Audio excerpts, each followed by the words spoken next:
You know, it was an unbelievable experience to be back swimming again, going to Olympic trials, competing against young kids. I remember the first meet I swam in. I was in Rome, an international meet, and this coach came up to me after my first race and said, "Oh, Dara, it's just so great to see you swim." And I thought he was going to continue to compliment me, and I was kind of liking it. And instead, he says, "You know, my swimmer was in your race." I'm like, "Oh, that's great." And he said, "You know," she came up to me after the race, and she said, "You know what, Coach?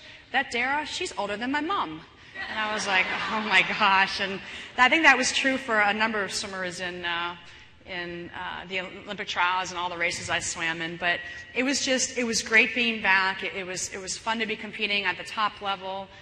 You know, the Olympic Games it happens every 4 years, and it happens every 4 years for a reason. And you have the best athletes in the world come to this one games, one athletic event, and you compete at the highest level, and it's such a rewarding feeling. And you know, you just, as a 41-year-old, you see things differently through your eyes than you do, say, for example, my first Olympics when I was 17 years old. You appreciate things more.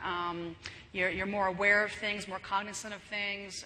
You approach things differently. Having that experience, getting up in the blocks, knowing what I know from swimming in previous Olympics, was a huge advantage to me. So people can talk about my age, but it really was an advantage for me. I learned about sacrifice, hard work, dedication. I also learned that the water doesn't know your age, and I just know that you shouldn't put an age limit on your dreams.